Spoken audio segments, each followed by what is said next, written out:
you some of the advanced options that I currently use.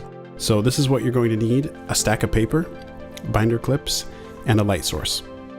For your paper, I recommend starting with index cards. You could use a stack of post-it notes or a notepad or, the corner pages of your math book, but I recommend cards because they are thicker and much better to flip. We'll start with something super simple. I'm just going to draw a stick man, and I'm going to have him wave. Now, the key to keeping your drawings consistent and matching from page to page is you need to be able to see through your current page to your previous drawing so that you can reference it as you draw your next page. So here I'm using a light, and now I can see the previous page, draw over the top of it, and make any changes I want.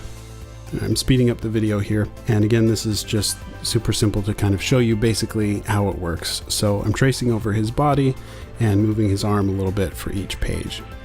I'm going to make his arm go back and forth about 3 times here. And there are several options you can use for a light source. You could use a light box, an LED tracing pad. If you had nothing else, you could hold the paper up to a bright window. This light pad that I'm using is the one that I've designed that will be included in my flipbook kit. So again, we're keeping this extremely simple. I'm keeping the stickman's body the same, and I'm just moving his arm as he waves. Okay, so now that I've drawn his arm going back and forth a few times, I'm going to have him just drop his arm down to his side, and then I'll be done. So now you just want to line up your pages, and then you can use a binder clip to hold them together. You can get binder clips in different sizes. This is a large and a medium. And let's see how it looks. So if you've never made a flipbook before, this is a really easy first one to try. Okay, so next I'm going to make a bouncing ball flipbook. So I'll start by drawing the ball here near the top. And what I want to do is I want it to feel like the ball is dropping in from above the page. So my first increment is going to be pretty big since the ball is already going to be at speed. This isn't going to be perfect, but I'll draw the next one about here. And then each page you want that distance that the ball travels to be bigger. And the reason for that is because of how gravity works.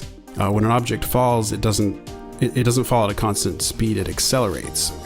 So one thing that might help here is to do a Google image search for bouncing ball animation, and you'll find some diagrams of how a ball bounces, which will give you some good references to follow. But just remember that it doesn't have to be perfect, just try it out, have fun with it. And now on this page, I'm actually making the ball more of an oval shape, and this will help it to feel like it's moving even faster on this frame. And you'll notice when I flip it, you almost just kind of feel it more than you see it. And now the impact as it hits the ground and squashes flat. This next page is just starting to spring back up. Now we're back up in the air.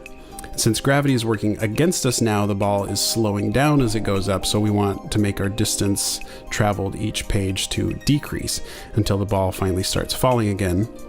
Okay, and we're getting pretty slow here, and now it's just starting to fall back down. And now that it's falling back down, of course, it's accelerating again, so we make the distance increase each page until it hits the ground again. And I'm not squishing it as much as I did the first time since it's going slower, so it squishes less.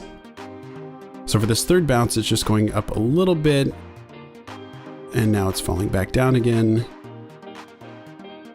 giving it a little squish, tiny little bounce, and then just settling.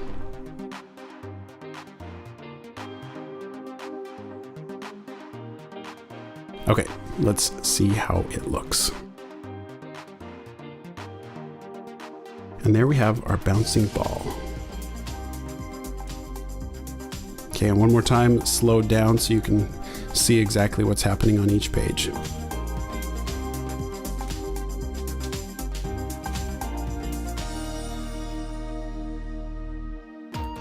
All right, for the third flipbook, I'm going to have a UFO come down and abduct this little stick person. So this first drawing I'm making is just going to be used as a template. I just want to figure out what my UFO is going to look like beforehand. So on these first few pages, I'm just gonna have the stick person standing there before the UFO appears. And now on this page, the UFO is just starting to appear, so we just see the bottom of it coming into view. And I'm just tracing my template here to help me out a bit. And now I can just trace that same drawing, and it's coming down a little further. Tracing a template drawing like this isn't something that you have to do. It just it helps sometimes if you just want an easy way to make sure that your drawings look the same from page to page.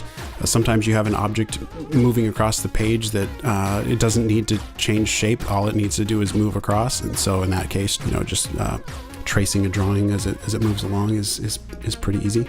Now at this point, I'm no longer using the template drawing. I'm just referencing the previous page like normal.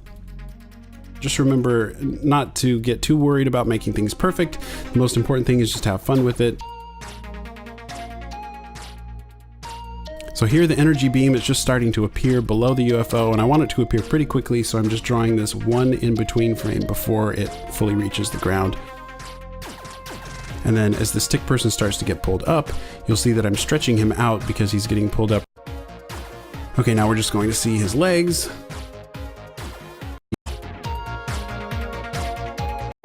Flipbook, but once it's finished, I like to bind it together with these brass binding screws. I really love the way these things look. I think it finishes it off really nicely, and it keeps the paper perfectly in line. And this, of course, is my custom light pad, which I designed specifically for flipbook making. All these things are part of my flipbook kit, and I'll put